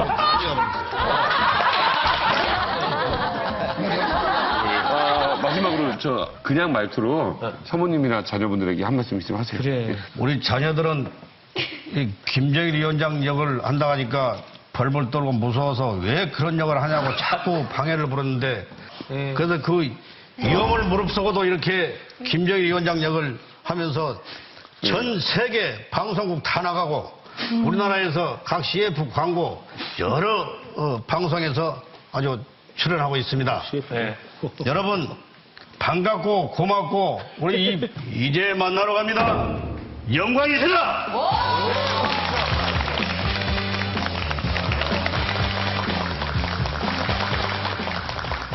북한을 뒤흔든 세기의 라이벌. 여름 김매기 전투와 겨울 인분 전투. 농장적으로 매우 중요하고 시기적으로 긴박한 영농 작업을 맡은 동가소리장의 모든 전투원들은 북한의 식량 생산 증진을 위해 남녀노소 할 것 없이 발벗고 나서야 한다는 농촌 지원 전투. 여름에 실시되는 김매기 전투는 더위와의 싸움. 억센 잡초를 하루 종일 맨손으로 일일이 캐내야 한다는데 맨 다리에 달라붙은 거머리와 물뱀의 위험도 감수해야 한다. 겨울 인분 전투는 추위와의 싸움. 개인당 모아야 하는 인분의 양은 무려 2톤. 살이 찢어지는 추위 속에서 인분을 모으고 나면 모은 인분을 맨손으로 흙과 버무려 논밭에 뿌리는 일까지 모두 끝내야 인분 전투 완료. 북한을 뒤흔든 세기의 라이벌. 북한 인민들을 괴롭히는 여름 김매기 전투와 겨울 인분 전투. 그중 가장 최악의 전투는 무엇일까? 북한 주민들이 싫어하는 최악의 두 가지를. 네, 두 가지를 제가 내놨습니다만은 지금 어떠십니까 이 두 가지들이? 겨울 인분 전투는 2톤을 각 집마다 모아야 되잖아요. 그래갖고 막 훔쳐가고 막 이러는 게 말 그대로 똥 훔치러 다니는 게 얼마나 비참해요. 맞아. 그러니까. 근데 인분 전투도 그렇지만 저는 모내기 보는데 우린 장화라도 거머리. 저 신고 하잖아요. 그것도 없이 그냥 맨발로 들어와서 거머리 그 위험을 무릅쓰고 되는 거예요? 근데 이게 지금 그한 게 하나는 굉장히 더운 여름에 하는 거고 하나는 또 겨울에 인분은 추울 때 하는 거잖아요. 이게 두 개가 다 극과 극인데 저는 인분은 잘 모르겠는데 여름에 저 논매기 하는 거 있지 않습니까? 네. 저거는 제가 이 기능 보니까 저 기억이 나요, 저거. 저걸 많이 해봤거든요. 네. 근데 저게 정말 되게 힘들어요, 저게. 만약에 둘 중에서 하나만 하게 해준다.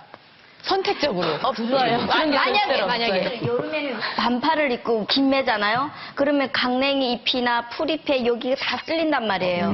그래서 땀 나잖아요. 그러면 엄청 쓰라리고 아파요.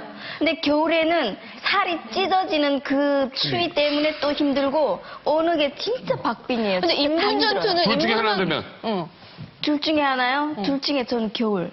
더 싫다고요? 그냥 인분만 갖다 주면 되는 거 아니에요? 그 9월달 인분은 방학 때 학생들인데 방학에 쉬지도 못하고 아침에 일어나서 그 가지고 가서 그 인근 그 농장에다 다 뿌려야 되고 너무너무 싫었어요. 저는 인분하는 것도 해보고 김매는 것도 해봤거든요. 근데 해봤는데 똥은 아무리 이거 꽃갱이를 까가지고 얼굴에 튀고 막 이거 괜찮아요.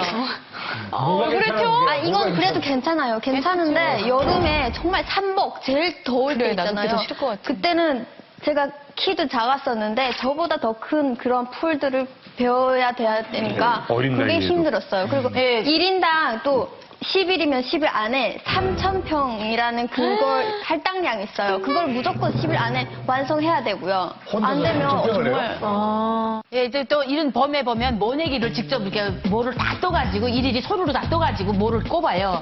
그런데 모를 딱 심으러 논밭에 가면 논밭에 그 물면을 보는 거예요. 왜 그러냐면 뱀이 대가리만 딱 내놓고 진짜 다녀요. 그렇기 때문에 그 뱀이 무서워가지고 뱀에 깨물리면 그 봄철 같은 데는 막 그 파란 뱀이 있어요. 달뱀이라고. 근데 그거한테 물리면 막 죽어요. 근데 저 먹을 게 없으니까는 일부러 뱀을 잡으려고 하는 사람이 있을 것 같은데. 일부러 잡기도 하지만 아이들 농촌 지역 나가면 기본 다 어린 나이부터 나가기 때문에 그 뱀에 물려서 사고가 많이 나요. 저는 저희 무산이잖아요. 무산에는 논밭이 없었어요. 그래가지고 가면은 꼭 강냉이 밭이나 이런 데만 갔어요. 그래가지고 저희는 광산. 겨울에 그 분토 모으잖아요. 그거가 제일 힘든 줄 알았거든요. 근데 이제 북성돼가지고 청진도시결소에 있을 때 논밭에 가서 일 시키더라고요. 정말 힘들었어요. 하루 종일 그 논밭에서 못 나오게 하니까 다리가 언니가 임신해 붓는 건 아무것도 아니에요. 그렇지. 물에 들어가 있지. 네, 다리가 허리랑 다리랑 똑같아요. 그래서 걸을 때 그냥 이렇게 걷지 못하고 이렇게 걸어야 돼요. 진짜로. 근데 궁금한 게 인분 전쟁이든 뭐 저 김맥이든 간에 막 이렇게 일을 하더라도 좀 건성으로 할 것 같아요. 막. 예? 대충 하죠. 북한에 이런 말이 있어요. 남의 일에는 온유월에도 손발이 시리다. 그런 말이 있어요. 그러니까 이게 내 일이 아니기 때문에 열심히 할 필요가 없는 거예요. 그러니까 밥은 짜증나는 제대로 거예요. 주나요? 이제 시키면서? 안 줘요. 안 줘요. 밥도 안 주고요? 네, 저도 김매기가 힘들다고 생각하는 이유가 이제 그 겨울에 똥을 캐다가 죽은 사람은 없어요. 솔직히 말해서. 뭐 웬만해서는 안 죽거든요. 명만난 사람. 그래서 목숨은 건져요. 근데 여름에 김매기 하다가 삼복에 이제 여기 익사병 걸려가 많이 죽어요. 왜냐면 음식도 제대로 안 먹이는 데가 중간에 이렇게 쉴 때 냉수 같은 것도 좀 제대로 줘야 되는데 이 냉수도 공급을 잘 안 해줘요. 그냥 이렇게 어쩌다 한 모금씩 먹게 하니까 애들이 탈진이 와가지고 이 익사병에 맞고 또 영양실조가 걸린 애들이 많다 보니까 이게 픽픽 쓰러지는데 그중에 뭐 간혹 가다가 운이 안 좋으면 못 일어나서 죽은 애들도 아니 있거든요. 중간에 국수라도 하나 주지 않아요? 아유, 국수가 어디 있어요. 밥도 겨우. 세참 없어요, 세참? 아니요, 저기 모내기 때는요, 그거 주는데, 김매기 때는 안 주더라고요. 예, 도시락을 싸갖고 가거나. 저는 뭐 당연히 그렇잖아요. 대부분이 뭐 인분 작업은 뭐 당연히 안 해봤고 저는 논일도 사실은 안 해봤거든요. 그런데 지금 뭐 미녀들 말만 들어도 좀 안쓰럽고 그다음에 막 짜증이 막 나려고 해요. 당하죠. 그런데 하기 싫다 그래가지고 저기를 만약에 뭐 안 간다. 작업에 빠진다 이러면 그런 말 하지도 마세요. 안 할게요. 안 할게요. 학교에서 단체로 다 가잖아요. 가는데 음악조 뭐 이런 애들은 빠질 수 있는데 특별한 이유가 없이 빠지면 이제 학교 합반 자체에서 얘를 왕따 시킬 정도로 그 정도로 그리고 비판대에 서고 그렇게 해요. 그렇기 때문에 웬만하면 빠질 수가 없어요. 그냥 다 가요. 예전에는 막 무조건 나가야 되고 막 이랬는데 제가 올 때만 해도 그 돈 받고 대신 해주는 사람들이 생겼어요. 그래서 이제 뭐 막 무조건 나가야 되는데 못 나가는 사람들이 있으면 누군가에게 이제 우리 거 좀 해달라고 이렇게 부탁을 해요. 그러면 이 사람은 또 아는 사람이니까 부탁을 받아주고 돈도 받고 이제 그것도 하는데 서너 명이 이제 부탁을 하게 되면 혼자서 그거 다 못 하잖아요. 그러면 가족을 총동원 시켜요. 거기서 아이고. 자기네 가족을 총동원 시켜갖고 해서 또 돈을 벌어서 사는 사람도 있어요. 그러니까 요즘은 근데 그걸 위해서 지도자 동지들이 묵인해줘요? 그거는 그렇게 그 위에서 막 간섭하고 그러진 않아요. 예, 그거는 그냥 이민반장들도 그걸 다 눈감아주고 하니까. 인명만 동원되면 되는 거니까 한 세대당 몇 명이 나오라 하게 되면 내가 못 나가는데 다른 사람을 대신 내보내면 돼요. 저 강동 교수님 인분 이렇게 해보셨어요? 아니, 저분이 해보셨겠어요. 저희도 이제 어렸을 때 농촌동원 많이 나갔습니다, 이제. 농촌동원? 네, 중학교 때. 근데 김매기는 안 나고요. 모내기철에는 이제 뭐 빈도를 싸고 입고 가는 게 아니라 20일 동안 평양시에서 농촌에 뭐 만경되고 주변에 가거든요. 거기 가기 때문에 20일치 먹을 걸 쌀을 가지고 오라 그래요, 다. 자기 본인들이. 우리가 뭐 농촌동원 나오라면 나와도 되고 안 나와 이게 아니고 북한은 조직 생활이고 국가에서 주는 명령이나 똑같기 때문에 선연단은 선연단도 사로창은 사로창 다 조직이 되어 있기 때문에 나 오늘 안 나갈래. 뭐 이런 게 없습니다. 아, 백이 있어도? 백이고 뭐이고 그냥 나가려면 무조건 나가야 되고 아파서 병원에 입원하지 않는 한 안 나왔다 하면 학급이 전체가 그 집에 찾아가요. 아이 그 학생 집에. 끌고 나갑니다 그냥.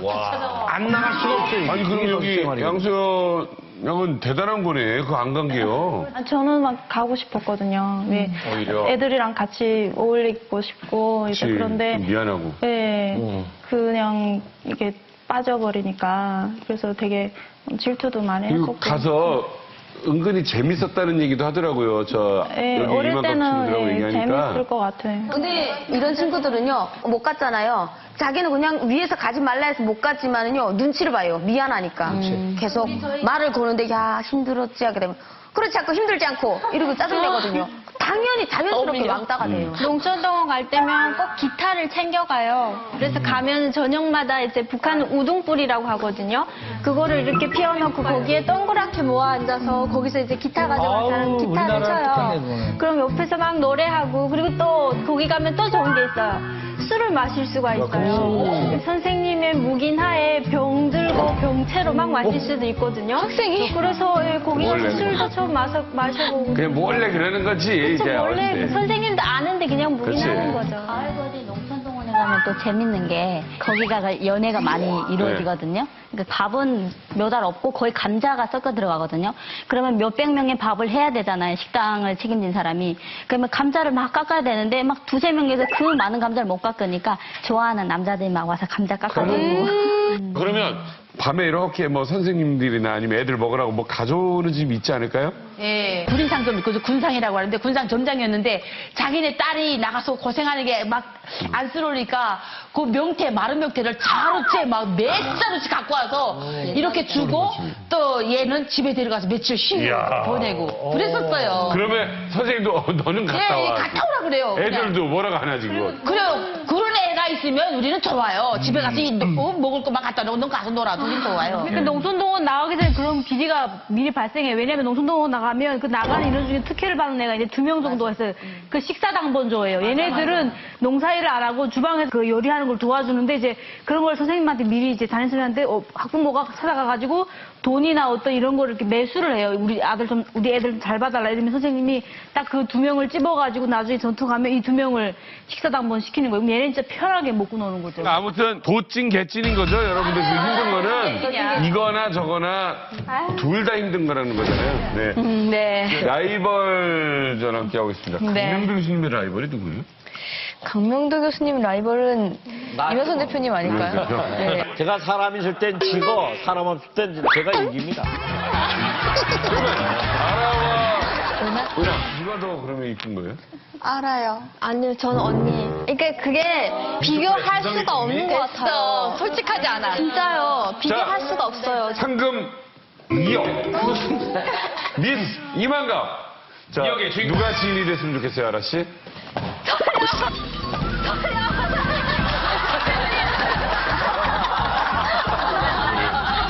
자, 네, 다음 주제는요.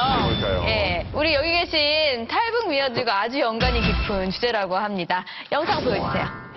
북한을 뒤흔든 세계의 라이벌 두만강과 압록강. 한국, 중국, 러시아의 국경이 되고 있는 두만강은 서민들의 휴가철을 책임졌던 곳으로 다채롭고 울창한 산림이 특징. 반면 압록강은 중국 둔베이 지방과의 국경을 이루는 한국에서 가장 긴 강으로 기암 절벽의 비경을 감상할 수 있어 고위층의 유람 장소로 으뜸. 그동안 북한 최고의 자연 경관으로만 라이벌 구도를 이루었던 두 강. 최근 두 강의 대결 구도가 바뀌고 있었으니 새 쟁점은 바로 탈북 루트. 두만강 탈북 루트는 상류로 갈수록 수심이 얕고 폭이 좁아 일명 도망강이라 불릴 만큼 탈북자들이 가장 선호하는 탈북 루트였으나 김정은 정권 이후 두만강 경계가 대폭 강화.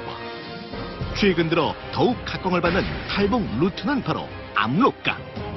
압록 강변에 위치한 해산은 중국과의 국경거리가 북한 어느 지역보다 짧아 밀수와 탈북의 주무대. 두만강과 압록강 두 탈북 루트를 사이에 두고 북한 주민들의 선호도는 지금도 변하고 있다는데 북한의 영원한 라이벌 두만강과 압록강. 이 라이벌 대결의 결과는 지금 이 주제가 나오니까 갑자기 표정들이 비장해졌어요. 왜냐면 이거는 자연이 아니라 탈북이 죽는 자산이라는 경험해본 분들이 이분들한테 사선. 사선이죠. 그러니까 돌아올 수 없는 강이기도 하고 만약에 돌아온다면 내가 죽어서 올지 모른다라든가 괴로운 강이기도 하고 지금 이순실 씨 두만강 보니까 기분 묘하실 거예요 아마. 압록강으로 제가 뭐든 탈북 다 거기서 이루어졌으니까 압록강이란 말만 들어도 벌써 압록강. 예 탈북하던 과정이 그냥 영화처럼 보여요. 순시령은 압록강이에요? 예, 압록강 바로 해산에서 계속 있다가 해산에서 장백으로 중국 장백으로 계속 다녔어요. 그렇게 하셨구나. 아, 그게 탈북하기도 더 어렵다고 들었는데. 압록강이 어렵다고. 압록강이 제가 넘을 때는 다 겨울에 넘었기 때문에 예, 어렸을 때? 딱 얼었을 때만 세상에. 애가 있었기 때문에 물에 빠질까봐 그냥 계속 예. 깐난의 길이 없구나. 물이 굉장히 깊은데. 다들 압록강 깊고 물살이 세다고 그렇게 지금 알고 있는데 탈북할 때는 압록강이 괜찮다고 보거든요. 두만강 같은 경우는 폭이 되게 넓고 물이 잔잔하면서 깊어요. 근데 압록강은 폭이 좁은 데가 되게 많아요. 압록강 쪽에는 어떤 때는 그 가물철에 이게 장마 딱 지고 그때 이렇게 보면 발목에 물 오는 때도 있어요. 여울목 같은 데는 발목에도 물이 와요. 발목까지 물이 온다 했잖아요. 압록강은. 근데 두만강 같은 경우는 발목이 아니라 물이 없어질 때도 있어요. 맞아요. 이게 따뜻해 이렇게 돌아가는지 어쩐지 말라가지고 물이 없고 고기가 죽은 게 막 있거든요. 그때 그냥 땅이네요, 그냥? 네, 그죠. 땅인 거죠. 고기 막 돌밭인 거죠, 그냥. 근데 두만강 상류 쪽으로 제가 갈 기회가 있어서 올라가 봤거든요. 근데 거기는 정말 폭은 좀 이렇게 한 보니까 한 50m, 70m 정도 폭이 되고 물은 거의 물이 없더라고요, 근데. 돌다리 건너지 노는 이제 제가 하나 설명을 할게요.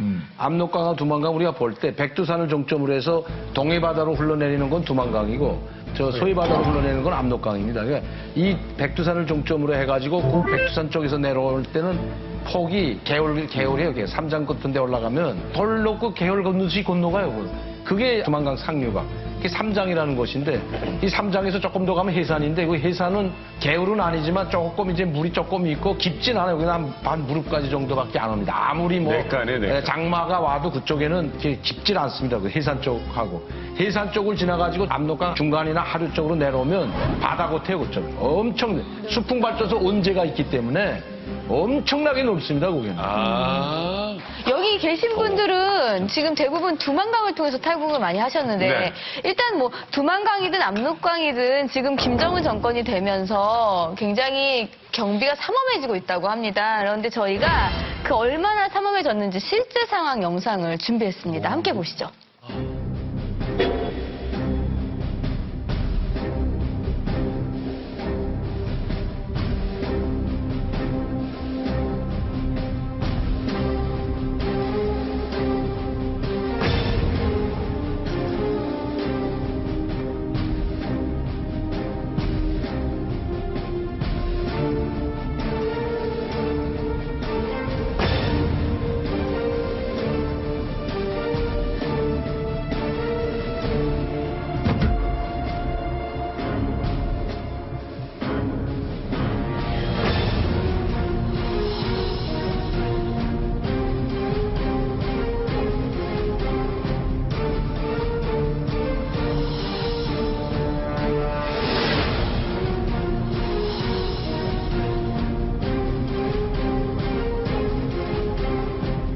무서워.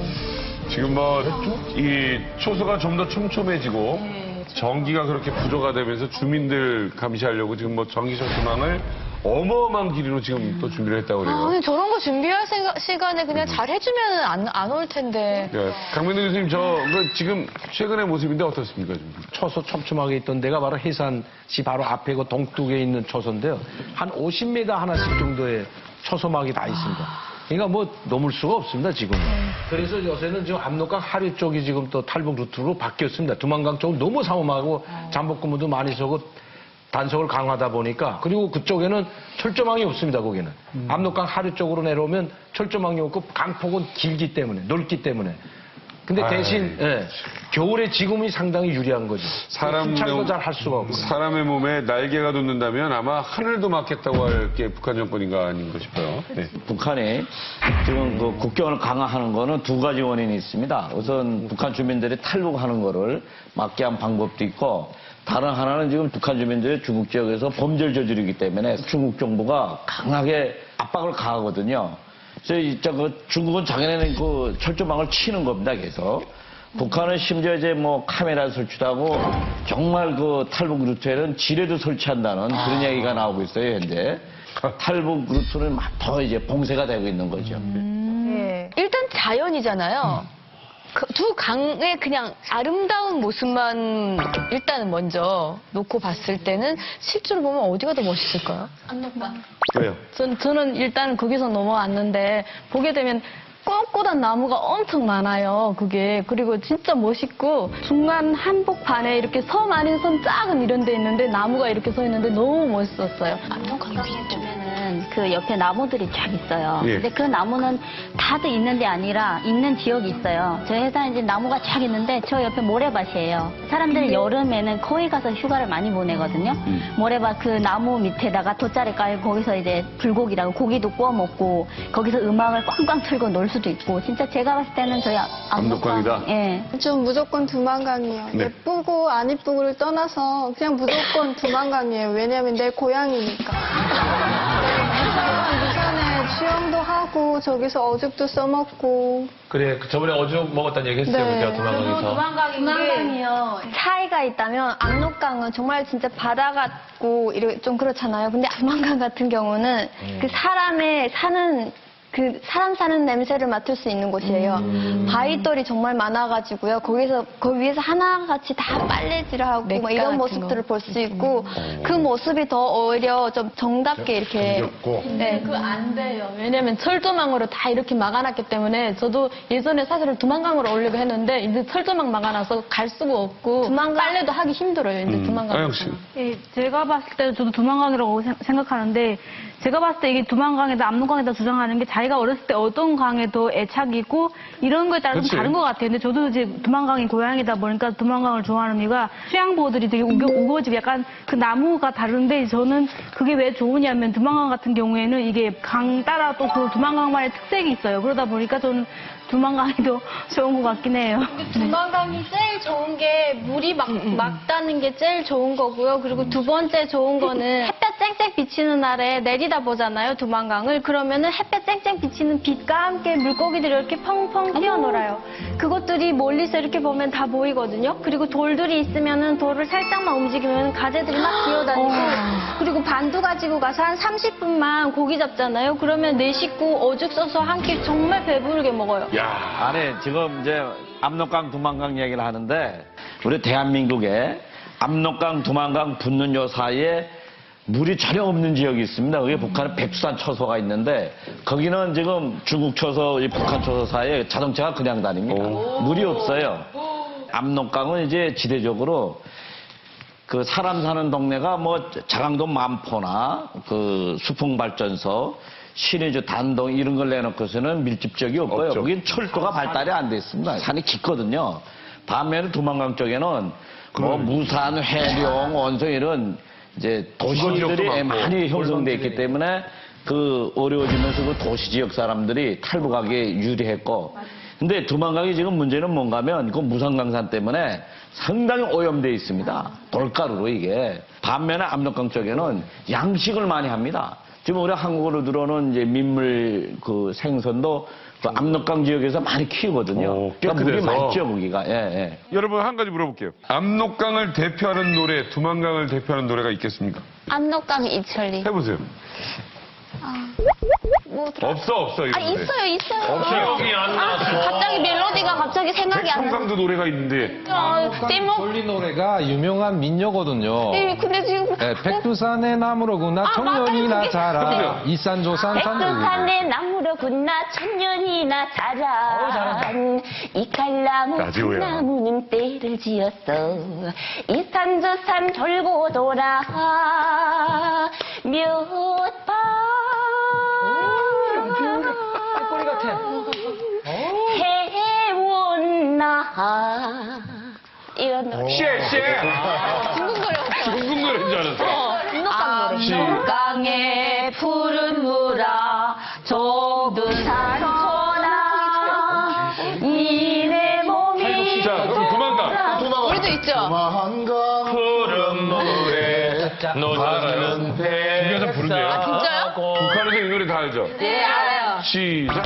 두만강 푸른 물에 노는 뱃사고. 남한분 아니에요? 다운되지? 북한에서 이 노래 다 알죠? 북한에서 이 노래 다 알죠? 네, 우리 대학교 다닐 때 이 노래 부르다가 갑자기 이러잖아요. 두만강만 강이냐, 낙동강도 강이다.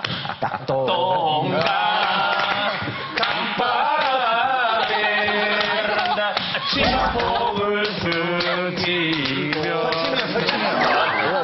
계속 보면서 우리 아라씨 있잖아요. 아라민요. 지금도 이렇게 항상 보면 누가 노래하던가 뭐 하면 이렇게 리듬 타는 거 보면 이 프로야구 경기장에서 치어리더 하면 제일 잘할 것 같아요. 진짜요? 진짜? 네, 그 이미지도 리듬을 그렇고. 타는 것만 보셔서 그래요.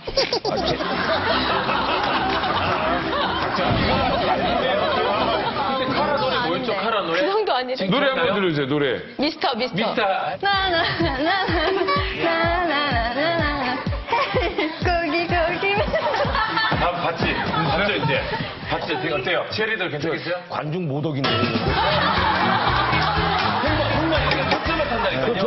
압록강과 두만강 이거를 뭐 저희가 일단 뭐 라이벌이라고 얘기했습니다만은 네. 아무튼 그 큰 물줄기 두 개를 이루는 백두산 중심으로 이렇게 이루는 강이라는 것도 고맙습니다. 북한을 뒤흔든 세계의 라이벌에 대해서 이야기 나눠보고 있는데요. 이제 마지막 주제입니다. 마지막은 김부자까지 떨게 한 진짜 아주 어마어마한 라이벌이라고 합니다. 주제 공개하겠습니다. 푸른제 쿠데타 대 육군단 쿠데타. 전 이거 모르겠어요. 나도 이거는 육군단 쿠데타도 모르겠어요. 우리 이현아 씨가 낭낭한 목소리로 설명을 좀 해주시겠습니다.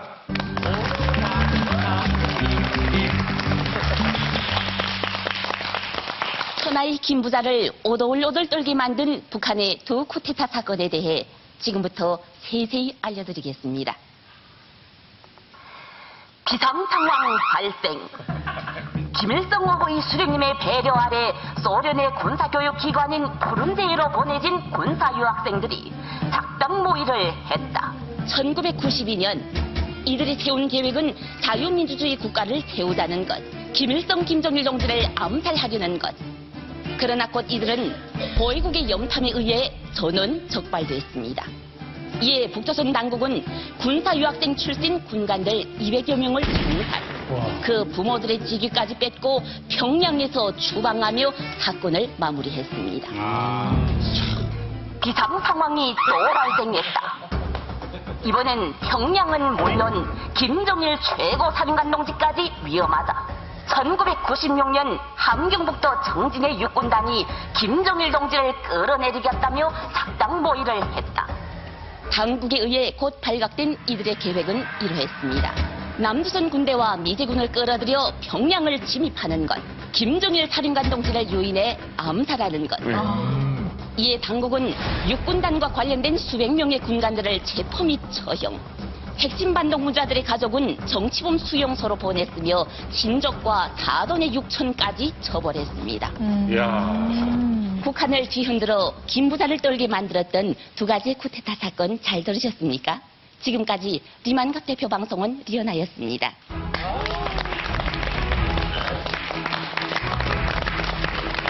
저는 저런 일이 있는지 상상도 못했어요. 그때 당시에 뭐 90년도면 저 어렸을 때니까. 92년, 96년. 예. 김 부자 입장에서는 두 사건 중 어떤 걸 더 무서웠을 것 같으세요? 저는 가까이 있는 푸른 제보 육군단이 더 위험했을 것 같은데, 오히려. 왜냐면 근접거리에서 군단 소속의 장병들이 딱 있는 상황에서 총 들고 다 하고 다 무장할 수 있고.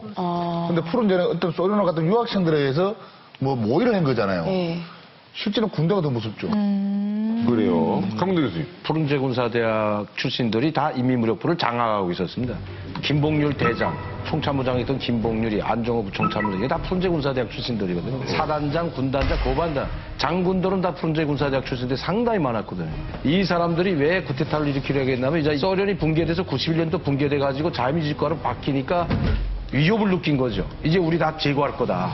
거기서 공부했던 사람들이 이 주축을 이루고 있기 때문에 위험하니까 차라리 이를 바치고는 우리도 소련과 같은 러시아 방식으로 가자 해가지고 92년도 4월 25일 날 그 무력시 할 때 그때 탱커 부대가 방어사령부, 수도방어사령부 탱커 부대가 나오게 돼 있었는데 그거 잘라버렸어요. 이거 안 잘라버렸으면 아마 성공했는지도 모릅니다. 만약에 스타트가 됐다면? 그렇죠. 그래서 약 한 40명의 사단장이 연합했으면 끝난 거거든요. 총참모부에 다 있었으니까. 그런데 이게 노출돼가지고 이 수도방어사령부 탱크 사단이 오지 못하고 박기소라고 있습니다.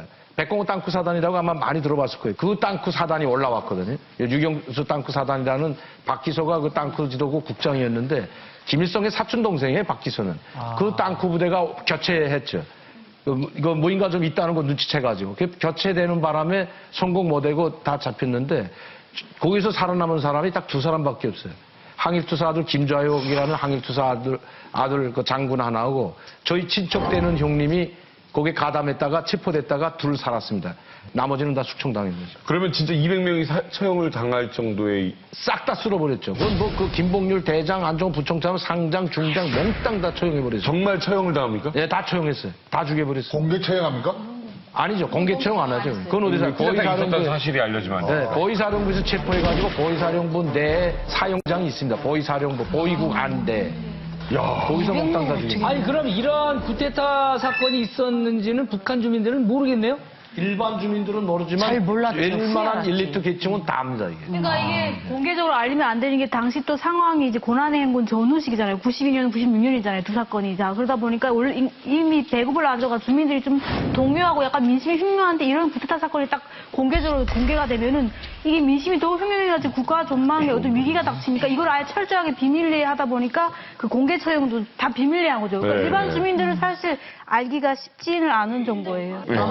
그럼 육군당 쿠데타는 어떤 건지 다시 한번 좀 자세히 설명 좀 해주세요. 육군단을 어떻게 96년도 사건인데 이 육군단을 그 주도했던 건 왜냐면 우리 탈북자들이 제일 어렸을 때가 96년도, 97년도일 겁니다. 아마. 가장 많은 사람들이 굶어 죽을 때가 황장윤 선생이 와서 97년도 황장윤 선생님이 2월 달인가 오셨잖아요. 그때 올 때가 가장 어렸대고 숱한 사람들이 굶어 죽는 거 보고 황장윤 선생과 뚜술 같이 했던 사람이 바로 육군단입니다. 이게. 이 육군단 정치위원회 그것도 군단장이 아니고 이 육군단 정치위원이 김종일의 한데 이 나라를 맡겨서는 안 된다. 너무나도 많은 사람들이 굶어 죽고 이런 상황을 방치하게 되면 나라가 무너진다. 차라리 우리가 구테타를 일으켜가지고 김종일을 제거하고 나라를 재건하자. 이런 뜻에서 그 육군단에 이제 모의를 했죠. 그 청진시 남남구역에 육군단 사령부가 있습니다. 지휘부가. 육군단은 병력을 이끌고 평양을 공격은 못합니다. 올라가기도 전에 다 이건 전멸할 수가 있기 때문에. 근데 그러면 이 육군단에서 어떻게 그 구테타를 성공할 수 있냐? 이 육군단이라는 건 함경북도를 커버하는 게 육군단입니다. 함경북도 전체를 방어하는 군단이거든요. 근데 육군단 관할에 주울 온천이라고 주울 특각이라고 김정일이 가장 자주 오는 특각이 있어요. 주울 온천이라고.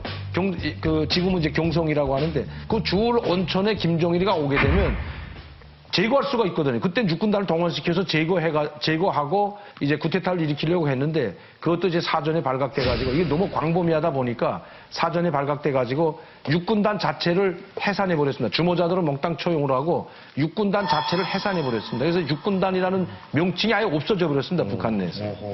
김주성 선생님은 어느 게 더 위험하다고 보세요? 그 김일성 입장에서 봤을 때 김정일이랑. 제가 봤을 때는 육군단 때가 더 심각했던 것 같아요. 그러니까 일반 그 상위층이 아니고 그 밑에층에서 돌아가는 소문은 당시에 육군단 포신이 다 평양으로 향했었다. 뭐 이런 이야기가 돌 정도였는데. 당연히 이제 육군단 사건이 이제 엄중하죠. 그러니까 성격을 보면 푸른제 아카데미 그 출신들은 이제 군부 핵심 엘리트들이 김일성, 김정일을 제거하는 소규모 집단이었고 엘리트 집단이었고 반면에 이제 육군단 사건은 전 인민적인 그 무장 봉기거든요, 그것이. 근데 이분들이 실수한 것이 몇 가지가 있는데 첫째로 이제 외부하고의 그런 연락을 하는 기술적으로 못했다는 거. 예, 그러니까 거기서 비밀이 나가기 시작하고. 도청 다당했구나. 그렇죠. 예, 그래서 통신도 그렇고. 예, 핵심 멤버들 중에 이제 마음이 변해가지고 이제 보협에다가 직접 김정일에게 보고한 사람이 있는 겁니다, 이게.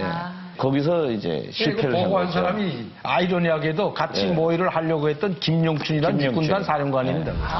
육군단 사령관이 그래서 자기는 그때는 살아남았지만 지금은 제거됐잖아요. 그때는 살아남아가지고 인민무력부장까지 올라와요, 실제로. 왜 김용춘? 네, 김용춘이. 근데 지금은 이제 좀 뭐 밀려났지만 그게 바로 육군단장이에요.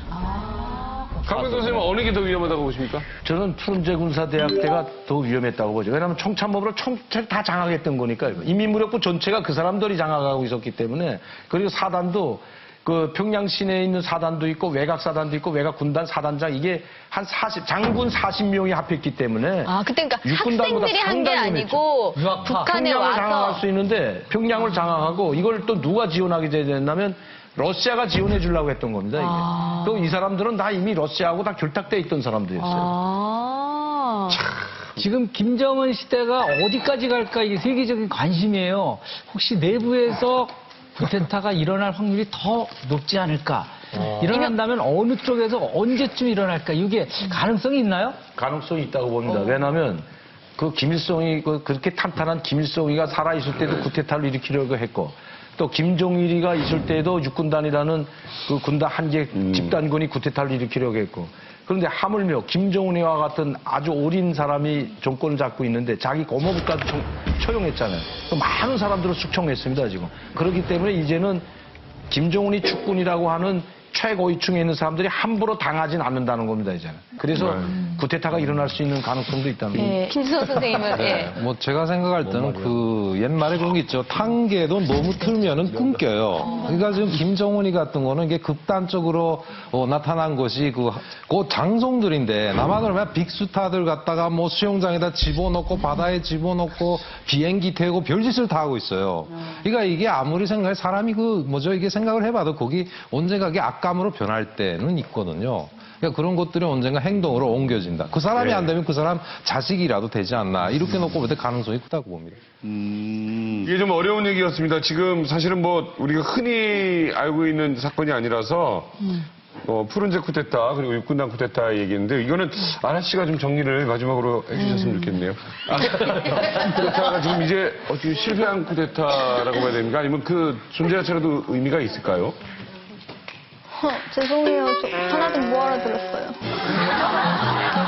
자, 지금 뭐 이렇게 얘기 들어봤는데 이거 아무래도 오늘 관정평 안 들어볼 수가 없습니다. 이병호 대표님. 네. 오늘 관정평 주시죠. 저도 지금 무방비로 앉아있다가. 아니, 아라씨하고 별 차이 없어요, 저도. 아라가 다시 저.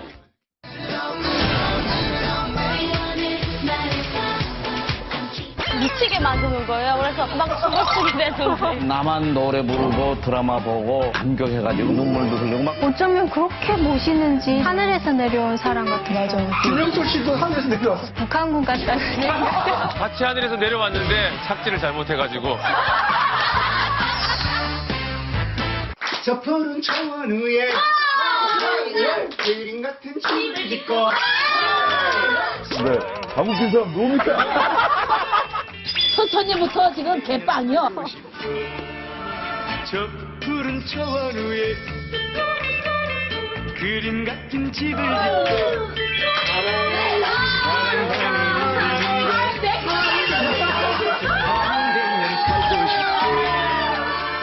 예, 오늘 이렇게 북한을 뒤흔든 세계의 라이벌에 대해서 이야기 나눠봤습니다. 제 생각에는 김정은이 이제 조금 정신을 차려서 전 세계 지도자들과 함께, 그러니까 누가 더 옳은 정치를 하는지, 누가 더 좋은 일을 많이 하는지, 뭐 이런 거에 대한 라이벌을 의식을 좀 가져봤으면 하는 바람입니다. 이제 만나러 갑니다. 다음 시간에 뵙겠습니다.